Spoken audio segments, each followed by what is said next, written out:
तो दोस्तों आइए जानते हैं यीशु मसीह के बारे में, इनकी पूरी कहानी और कुछ अद्भुत तथ्य हमारे इस वीडियो में।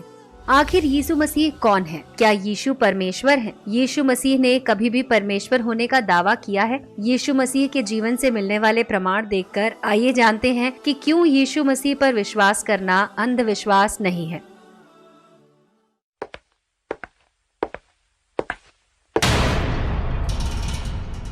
हिस्ट्री मिस्ट्री तेजी से बढ़ते इंडिया के नंबर 1 मिस्ट्री चैनल से जुड़ने के लिए सब्सक्राइब करें और बेल आइकन को दबाएं। हमारे लिए निर्णायक रूप से ये जानना कि क्या परमेश्वर का अस्तित्व है और वो किस प्रकार का है तब तक असंभव है जब तक परमेश्वर स्वयं पहल नहीं करता और अपने आप को प्रकट नहीं करता। परमेश्वर के रहस्य उद्घाटन का कोई सुराग ढूंढने के लिए हमें इतिहास के पन्नों पर दृष्टि डालनी होगी। इसका एक स्पष्ट चिन्ह है। 2000 साल पहले पैलेस्टाइन के एक अव्यस्त गांव के अस्तबल में एक बच्चे का जन्म हुआ। आज पूरा संसार यीशु मसीह के जन्म का उत्सव मना रहा है और सही कारण से उनके जीवन ने इतिहास का मार्ग बदल दिया। आखिर लोगों ने यीशु को कैसे देखा? हमें बताया गया है कि आम आदमी यीशु की बातों को प्रसन्नता पूर्वक सुनते थे और वो उन्हें यहूदी धर्म नेताओं के समान नहीं बल्कि एक अधिकारी के समान शिक्षा दे रहा था। मगर जल्द ही ये स्पष्ट हो गया कि वो अपने बारे में बहुत ही चौंकाने वाला और चमत्कारिक बयान दे रहा था। उसने अपने आप को विलक्षण शिक्षक और पैगंबर से ज्यादा महान बताया। अपने साफ शब्दों में कहा कि वो परमेश्वर है। उसने अपनी शिक्षा में अपनी पहचान को मुख्य मुद्दा बनाया। अपने अनुयायियों से यीशु ने सबसे महत्वपूर्ण प्रश्न पूछा, और तुम क्या कहते हो कि मैं कौन हूँ? तब शमौन पतरस ने उत्तर दिया कि तू जीवते परमेश्वर का पुत्र मसीह है। ये सुनकर यीशु मसीह हैरान नहीं हुआ, ना ही उसने पतरस को डांटा। उसके विपरीत यीशु ने उसकी सराहना की। यीशु मसीह अक्सर मेरे पिता कहकर परमेश्वर को संबोधित करते थे और उनके सुनने वालों पर उनके शब्दों का पूरा प्रभाव पड़ता था। हमें बताया गया है कि इस कारण यहूदी और भी अधिक उसको मार डालने का प्रयत्न करने लगे, क्योंकि वो न केवल शब्द के दिन यानी कि विश्राम के दिन की विधि को तोड़ता, परंतु परमेश्वर को अपना पिता कहकर अपने आप को परमेश्वर के तुल्य ठहराता। एक दूसरे अवसर पर उन्होंने कहा, मैं और मेरे पिता एक हैं। उसी समय यहूदियों ने उसे पत्थर मारना चाहा। यीशु मसीह ने उनसे पूछा कि उसके किस अच्छे कामों के लिए वे उसे पत्थर मारने के लिए प्रेरित हुए। उन लोगों ने उत्तर दिया, भले काम के लिए हम तुम्हें पत्थरबाह नहीं करते, परंतु परमेश्वर की निंदा के कारण और इसलिए कि तू मनुष्य होकर अपने आप को परमेश्वर बनाता है। यीशु ने स्पष्ट रूप से उन शक्तियों का दावा किया जो केवल परमेश्वर के पास हैं। जब एक लकवा मारा हुआ व्यक्ति छत से उतारा गया ताकि वो यीशु के द्वारा चंगा हो सके, यीशु ने कहा, पुत्र, तुम्हारे पापों से तुम्हें क्षमा कर दिया गया है। ये सुनकर धर्म शास्त्रियों ने तुरंत प्रतिक्रिया व्यक्त की, ये व्यक्ति इस तरह की बातें क्यों कर रहा है? वो परमेश्वर का अपमान कर रहा है। परमेश्वर के सिवा कौन पापों को क्षमा कर सकता है? तब यीशु ने उनसे कहा, कौन सा आसान है, इस लकवे से पीड़ित आदमी को कहना कि तुम्हारे पाप क्षमा हो गए,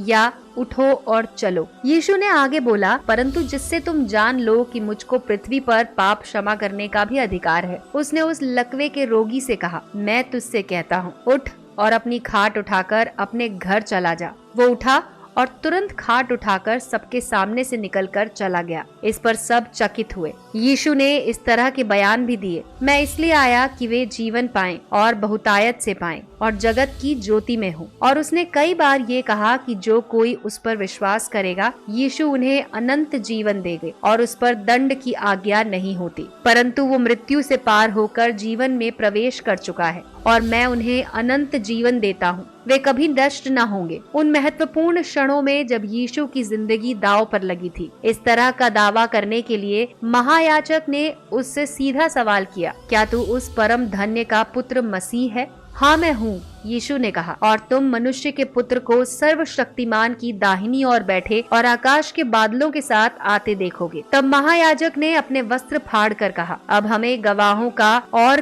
क्या प्रयोजन है? तुमने ये अपमानपूर्ण बातें कहते हुए इसे सुना। यीशु मसीह का परमेश्वर से संबंध इतना गहरा था कि उसने एक मनुष्य के उसके प्रति मनोभावों को और परमेश्वर के प्रति उनके मनोभावों को एक बराबर बताया। अतः उसे जानना प्रभु को जानना था, उसे देखना प्रभु को देखना था, उस पर विश्वास करना प्रभु पर विश्वास करना था, उसे ग्रहण करना प्रभु को ग्रहण करना था, उससे बैर रखना प्रभु से बैर रखना था, उसका आदर करना प्रभु का आदर करना था। प्रश्न ये है कि क्या वो सच बोल रहा था? हो सकता है कि यीशु ने झूठ बोला जब उन्होंने अपने आप को परमेश्वर कहा। हो सकता है कि वो जानते थे कि वो परमेश्वर नहीं है और जानबूझकर उन्होंने अपने सुनने वालों को धोखा दिया ताकि अपने शिक्षण को वो एक अधिकार दे सके। कुछ लोग ऐसा सोचते हैं, परंतु इस तर्क में एक समस्या है। जो लोग उसका दैव्य होने का इनकार करते हैं वो इस बात को मानते हैं कि यीशु एक महान नैतिक शिक्षक थे, लेकिन वो इस बात को समझने में असफल रहते हैं कि दोनों बयान परस्पर विरोधी हैं। यीशु मसीह महान नैतिक शिक्षक कैसे होते अगर उनकी शिक्षाओं के सबसे महत्वपूर्ण विषय उनकी पहचान के बारे में वो जानबूझकर झूठ बोलते?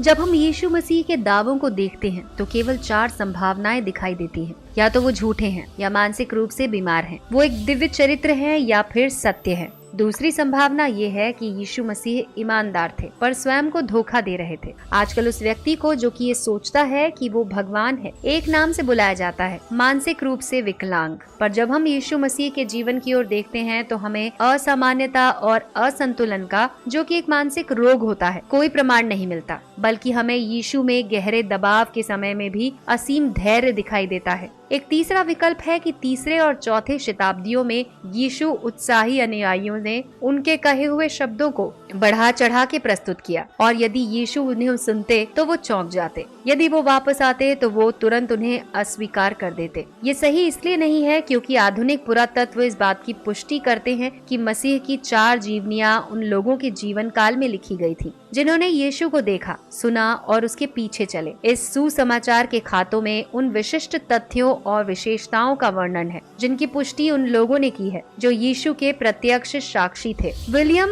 एफ अल्ब्राइट, जो कि अमेरिका के जॉन्स हॉपकिंस विश्वविद्यालय के साथ एक विश्व प्रसिद्ध पुरातत्वविद हैं, उन्होंने कहा कि ऐसा सोचने का कोई कारण नहीं है कि किसी भी सुसमाचार को 70 एडी के बाद लिखा गया था। मत्ती, मरकुस, लूका और यूहन्ना द्वारा सुसमाचार शुरुआत में ही लिखे जाने के कारण उसका संचालन और प्रभाव अधिक था। यीशु मसीह ना तो झूठे थे और ना ही मानसिक रूप से विकलांग, ना ही उनको ऐतिहासिक सच्चाई से परे निर्मित किया गया था। केवल एक अन्य विकल्प ये हो सकता है कि यीशु मसीह पूर्ण रूप से सच्चे थे। जब उन्होंने ये कहा कि वो परमेश्वर है, कोई भी कुछ भी दावे कर सकता है। ऐसे कई लोग हैं जिन्होंने परमेश्वर होने के दावे किए। मैं परमेश्वर होने का दावा कर सकता हूँ, आप भी परमेश्वर होने का दावा कर सकते हैं। पर यदि हम ऐसा करते हैं तो इस प्रश्न का उत्तर हम सभी को देना पड़ेगा। हम अपने दावे को साबित करने के लिए क्या ठोस सबूत या प्रमाण पत्र ला सकते हैं? मेरे बारे में पूछें तो मेरे दावे का खंडन करने में आपको 5 मिनट भी नहीं लगेंगे। आपके दावे का खंडन करने में इससे ज्यादा समय ना लगे। पर बात जब नासरत के यीशु मसीह की आती है तब उनके दावे का खंडन करना इतना आसान नहीं। उनके पास अपने दावे को पूरा करने का प्रमाण था। उन्होंने कहा, तो चाहे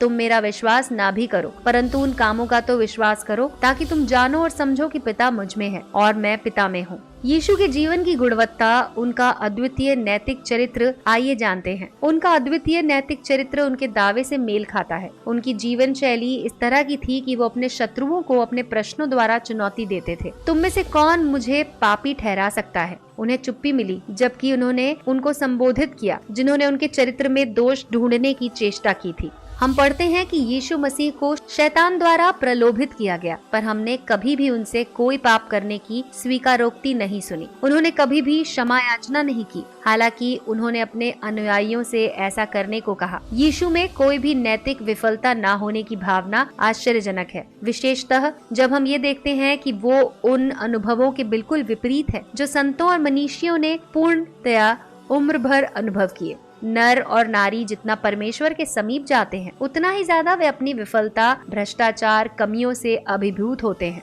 एक चमकते हुए प्रकाश के निकट जितना कोई जाए उसे अपने को स्वच्छ करने की आवश्यकता का अधिक एहसास होता है। साधारण मनुष्यों के लिए नैतिक क्षेत्र में ये सत्य है। ये भी उल्लेखनीय है कि यूहन्ना, पौलुस और पतरस, जिनको बचपन से ही पाप की सार्वभौमता पर विश्वास करने का प्रशिक्षण मिला, उन सभी ने यीशु मसीह के पाप रहित होने की चर्चा की। ना तो उसने पाप किया और ना उसके मुंह से छल की कोई बात निकली।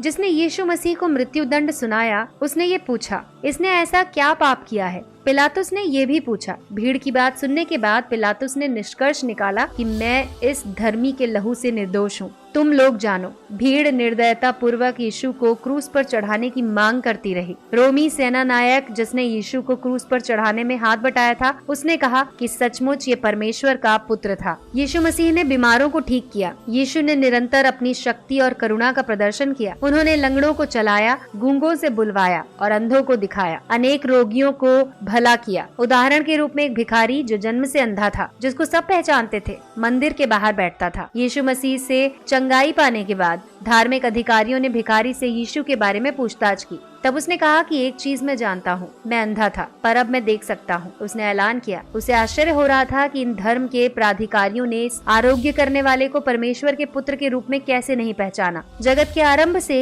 ये कभी सुनने में नहीं आया कि किसी ने जन्म के अंधे की आंखें खोली हों। उसके लिए ये प्रमाण स्पष्ट था। प्रकृति को नियंत्रित करने की उनकी क्षमता।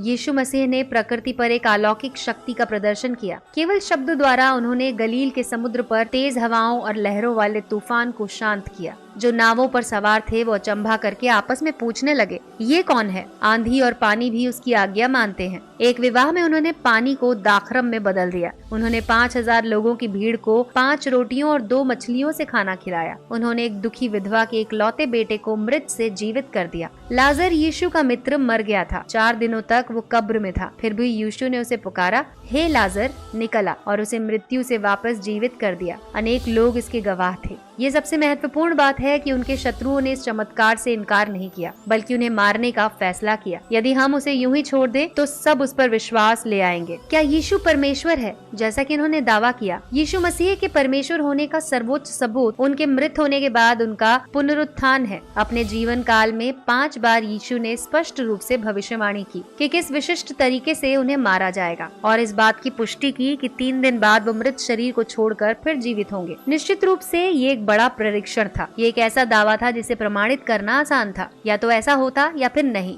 या तो ये उनकी बताई गई पहचान को सच साबित कर देता या नष्ट कर देता। और आपके और मेरे लिए जो महत्वपूर्ण बात है वो ये, यीशु के पुनरुत्थान से या तो इन बातों की पुष्टि होती है या ये बयान उपहास बन जाते। मार्ग और सच्चाई और जीवन मैं ही हूँ। बिना मेरे द्वारा कोई पिता के पास नहीं पहुंच सकता। जगत की ज्योति मैं हूँ। जो मेरे पीछे हो लेगा वो अंधकार में न चलेगा, परंतु जीवन की ज्योति पाएगा। और जो मुझ पर विश्वास करेगा मैं उन्हें अनंत जीवन देता हूँ। तो इस प्रकार अपने ही शब्दों में उन्होंने प्रमाण दिया, मनुष्य का पुत्र मनुष्यों के हाथ में पकड़वाया जाएगा और वो उसे मार डालेंगे और वो मरने के 3 दिन बाद जी उठेगा। यीशु मसीह कौन है? अगर यीशु मरे हुओं में से जीवित हुए तो जो उन्होंने कहा वो हमें प्रदान करते हैं, वो उसे पूरा करते हैं। इसका अर्थ ये हुआ कि वो निस्संदेह पापों को क्षमा करते हैं, हमें अनंत जीवन दे सकते हैं और इस जीवन में हमारा मार्गदर्शन कर सकते हैं। वो परमेश्वर हैं। इसीलिए अब हम जान गए कि परमेश्वर कैसा है। हम उसके निमंत्रण को स्वीकार कर सकते हैं, उन्हें व्यक्तिगत रूप से और हमारे लिए उनके प्रेम को जानने के लिए। कहना आसान होता है, दावे कोई भी कर सकता है, पर बात जब नासरत के यीशु मसीह की आती है तो उनके पास अपने दावे का समर्थन करने के पूरे प्रमाण थे। दूसरी ओर अगर यीशु मसीह मरे हुओं में से नहीं जी उठे तो मसीही धर्म की कोई वैधता या वास्तविकता नहीं है। इसका मतलब ये सब झूठ है और यीशु केवल एक आम आदमी थे जो कि मर चुका है।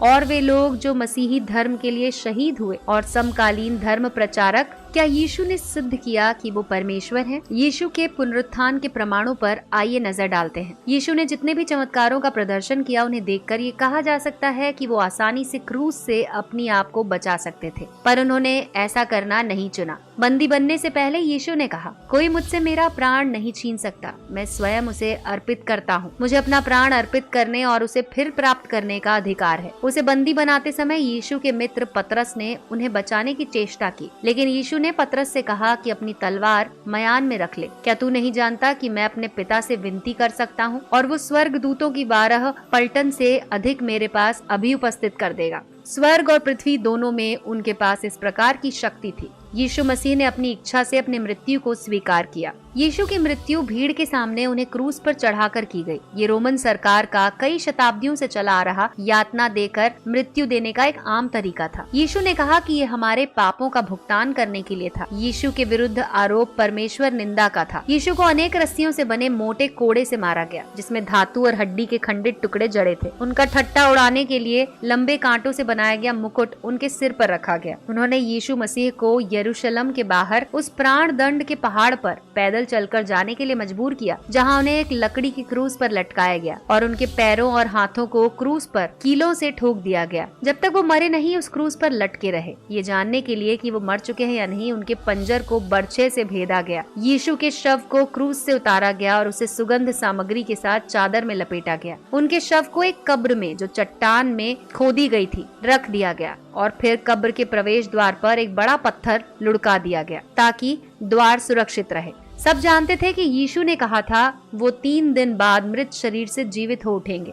अतः उनकी कब्र पर प्रशिक्षित रोमन सैनिक पहरेदारों को तैनात कर दिया गया। कब्र के बाहर एक सरकारी रोमन मोहर लगा दी गई ताकि ये घोषित हो सके कि ये सरकारी संपत्ति है। इस सब के बावजूद 3 दिन बाद वो पत्थर, जो कि कब्र को सील बंद कर रहा था, कब्र से कुछ दूर एक ढलान पर पाया गया। यीशु का शरीर वहाँ नहीं था। कब्र में केवल चादर पड़ी थी, बिना शव के। इस बात पर ध्यान देना आवश्यक है कि यीशु के आलोचक और अनुयायी दोनों मानते हैं कि कब्र खाली थी और उनका शरीर गायब था। शुरुआत में इस स्पष्टीकरण को परिचालित किया जा रहा था कि जब पहरेदार सो रहे थे तब उनके शिष्यों ने उनका शरीर चुरा लिया, पर यह तथ्यहीन लगता है क्योंकि रोमन सेना के प्रशिक्षित पहरेदारों का इस प्रकार पहरे के समय सो जाना मृत्यु दंड के अपराध से कम नहीं था। इसके अलावा प्रत्येक शिष्य को यातना दी गई, शहीद किया गया, इस दावे के लिए कि यीशु जीवित थे और मरे हुओं में से जी उठे थे। पर वे अपने दावों से नहीं पलटे। कोई भी इंसान उस सच्चाई के लिए मरने के तैयार होता है जिसको वो सच मानता है, चाहे वो झूठ हो, परंतु वो उस बात के लिए नहीं मरना चाहता जो वो जानता है कि झूठ है। यदि कोई ऐसा समय है जब इंसान सत्य बोलता है तो वो उसकी मृत्यु की निकटता के समय पर होता है। हर शिष्य अंत तक यीशु के जी उठने का प्रचार करता रहा। हो सकता है कि प्राधिकारियों ने यीशु के शरीर को वहां से हटा दिया हो, पर यह भी एक कमजोर संभावना है। उन्होंने यीशु को क्रूस पर चढ़ाया ताकि वे लोगों को उन पर विश्वास करने से रोक सकें। अगर उनके पास यीशु का शरीर होता तो वे उसे यरूशलेम के नगर में उसकी परेड करते। एक ही बारी में वो सफलतापूर्वक मसीही धर्म को दबाने में कामयाब हो जाते। उन्होंने ऐसा नहीं किया। ये इस बात की महान गवाही देता है कि उनके पास यीशु का मृत शरीर नहीं था। एक दूसरा मत है कि महिलाएं व्याकुल और दुख से अभिभूत होकर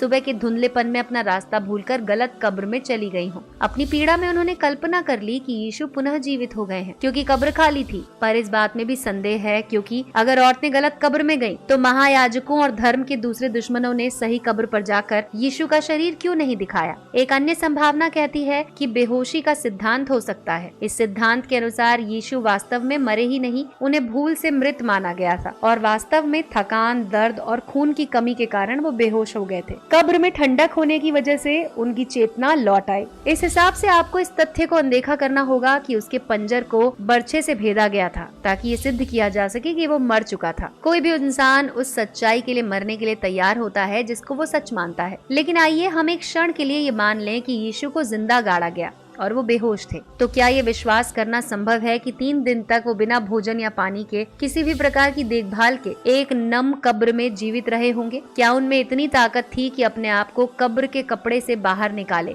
भारी पत्थर को कब्र के मुंह से हटाए, रोमन पहरेदारों पर विजय पाए और मीलों तक उन पैरों पर चलकर जाए जिनको की कीलों से भेदा गया था? इसका कोई तुक नहीं बनता। तो भी केवल खाली कब्र ने अनुयायियों को ये विश्वास नहीं दिलाया कि यीशु वास्तव में परमेश्वर थे। केवल खाली कब्र ही नहीं, उन्हें विश्वास नहीं दिलाया गया कि यीशु वास्तव में मरे हुओं में से जीवित हुए। वो जीवित थे और वो परमेश्वर थे। इन सब बातों ने ही उन्हें विश्वास दिलाया। यीशु कई बार दिखाई दिए जीवित हाड़ मांस के व्यक्ति के रूप में। उन्होंने उनके साथ खाना खाया, बातें की, विभिन्न स्थानों, विभिन्न समय, विभिन्न प्रकार के लोगों के साथ बात की। लूका सुसमाचार के लेखकों में से एक यीशु के बारे में उन्होंने कहा, उसने अपने आप को बहुत से ठोस प्रमाणों के साथ उनके सामने प्रकट किया कि वो जीवित है। वो 40 दिनों तक उनके सामने प्रकट होता रहा तथा परमेश्वर के राज्य के विषय में उन्हें बताता रहा। सुसमाचार के चारों लेखक ये बताते हैं कि यीशु को गाड़ने के बाद वो शारीरिक रूप से उन्हें दिखाई पड़े। एक बार जब वो शिष्यों को दिखाई दिए तो थोमा वहाँ नहीं था, थोमा जो कि उनका शिष्य था। जब दूसरे शिष्यों ने थोमा को उनके बारे में बताया तो थोमा ने विश्वास नहीं किया। उसने सीधा कहा, जब तक मैं उसके हाथों में कीलों के छेद देख न लूं और कीलों के छेदों में अपनी उंगलियां न डाल लूं और उसके पंजर में अपना हाथ न डाल लूं, तब तक मुझे विश्वास न होगा। एक सप्ताह बाद यीशु उन्हें फिर से दिखाई दिए।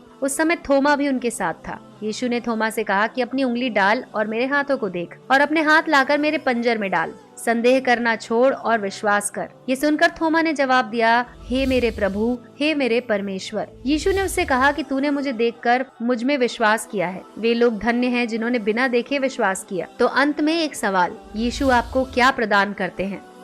मसीह जीवन को उद्देश्य और दिशा देते हैं। जगत की ज्योति मैं हूँ। वो कहते हैं, जो मेरे पीछे हो लेगा वो अंधकार में न चलेगा परंतु जीवन की ज्योति पाएगा। कई लोग सामान्य रूप से जीवन के उद्देश्य, विशेष रूप से अपने स्वयं के जीवन के बारे में अंधेरे में हैं। ऐसा महसूस होता है कि जैसे वो लोग अपने जीवन में बत्ती जलाने वाले स्विच खोज रहे हैं जो कोई भी अंधेरे में या किसी अपरिचित कमरे में है। वो असुरक्षा की भावना के बारे में बहुत अच्छे से जानता है, लेकिन जब बत्ती जलती है तो एक सुरक्षा की भावना होती है। ठीक ऐसे महसूस होता है जब हम अंधेरे में यीशु मसीह की ज्योति में कदम रखते हैं। दिवंगत विश्लेषी मनोवैज्ञानिक कार्ल गुस्तव जंग ने कहा, हमारे समय की सबसे नाजुक समस्या खालीपन है। हम सोचते हैं कि हमारा अनुभव, हमारा ज्ञान, रिश्ते, पैसा, सफलता, कामयाबी, प्रसिद्धि हमें वो आनंद प्रदान करेंगे जिसकी हमें खोज है, पर हमेशा एक खालीपन रह जाता है। ये सब पूरी तरह से संतुष्ट नहीं करती। हम परमेश्वर के लिए बनाए गए हैं और हमें तृप्ति केवल उन्हीं से प्राप्त होगी। यीशु ने कहा, जीवन की रोटी मैं हूँ। जो मेरे पास आ जाता है वो कभी भूखा ना होगा और जो मुझ पर विश्वास करता है वो कभी प्यासा ना होगा। आप यीशु के साथ एक घनिष्ठ संबंध इसी तरह स्थापित कर सकते हैं। आप पृथ्वी पर इस जीवन में परमेश्वर को व्यक्तिगत रूप से जान सकते हैं। मरने के बाद अनंत काल में यहाँ परमेश्वर का वायदा है जो हमने उससे किया है, क्योंकि परमेश्वर ने जगत से ऐसा प्रेम रखा कि उसने अपना इकलौता पुत्र दे दिया ताकि जो कोई उस पर विश्वास करे उसका नाश ना हो परंतु वो अनंत जीवन पाए।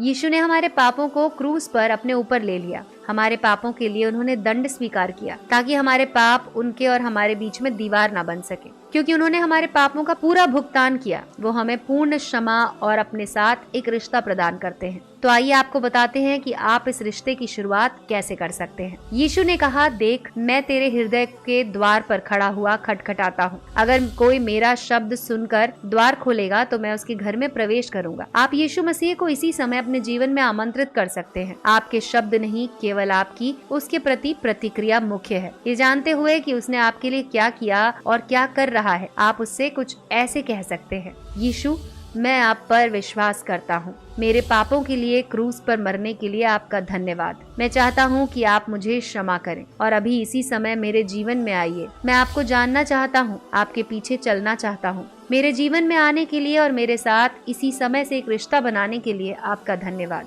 अगर आपने यीशु को अपने जीवन में आने का आमंत्रण दिया है तो यीशु को और अच्छी तरह से जानने में हम आपकी मदद करना चाहते हैं। हमारी मदद के लिए निसंकोच होकर आप हमारे वीडियो के लिंक पर क्लिक कर सकते हैं। तो दोस्तों, शेयर करें और इम्प्रेस करें अपने दोस्तों को। कल फिर हाजिर होंगे एक नए मिस्टीरियस वीडियो के साथ।